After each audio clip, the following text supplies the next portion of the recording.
VD. സതീശനല്ലേ പറഞ്ഞത് May 15 മുതലായിട്ട് free സൗജന്യ യാത്ര ചെയ്യാമെന്ന്. വ്യക്തമായില്ല. സതീശൻ പറഞ്ഞത് കൊണ്ടാണ് നമ്മൾ ഇന്ന് വന്നിട്ടുള്ളത്. ഓ എന്നാ പിന്നെ പേടിക്കണ്ട. അപ്പൊ ഇവിടെ ബസ് ഇവിടെ പോകുന്നില്ല, ടിക്കറ്റ് കൊടുക്കുന്നില്ല പറയുന്നുണ്ട്. ഇവിടെ കയറി വന്ന് ന്യായം അന്യായം പറയാൻ നമ്മളാരാണാവോ? നമ്മൾ വെറും വഴിവാക്കര്. അപ്പൊ അങ്ങനെ ഉണ്ടെങ്കിൽ ഏടെ ഒരു ബസ് പോകണ്ട, നമ്മൾ ഇവിടെ തന്നെ എത്തും. നമുക്ക് നീതി നൽകുന്നിടത്തോളം നമ്മൾ ഇവിടെ തന്നെ ഉണ്ടാവും, സമരം ചെയ്യും നമ്മൾ. തന്നെ കൊണ്ടൊന്നും കൂട്ടിയേ കൂടില്ല, നല്ല പ്രായണ്ടല്ലേ, വല്ല പണിക്ക് പോയിക്കൂടെ. അവർ പറഞ്ഞതാണ്, അവർ മെയ് 15 മുതലാണ് പറഞ്ഞിട്ടുള്ളത്. അയ്യോ സാർ മലയാളിയാണോ? ആ അതെ, പിന്നെന്താ ഈ വേഷത്തില്? അല്ലെങ്കിൽ അവർക്ക് പറയാമായിരുന്നു, ഞാൻ മുഖ്യമന്ത്രി ആയ ശേഷം അല്ലെങ്കിൽ നമ്മളെ മിനിസ്റ്റർമാരുടെ ക്യാബിനറ്റ് രൂപീകരണം ആയ ശേഷം നമുക്ക് കൊടുക്കാൻ പറയുമായിരുന്നു. ഇത് പുതിയതാണല്ലോ. എന്റെ അമ്മയെ സ്വന്തം ഭാഷയാണ്ട് പിന്നെ ഒരു റിലാക്സേഷൻ ഉണ്ട്.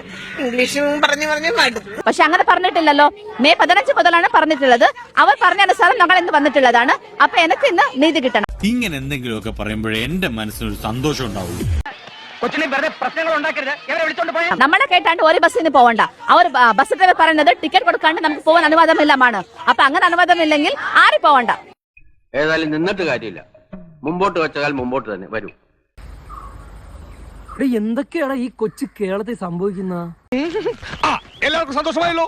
എനിക്ക് സന്തോഷമായി. എല്ലാവർക്കും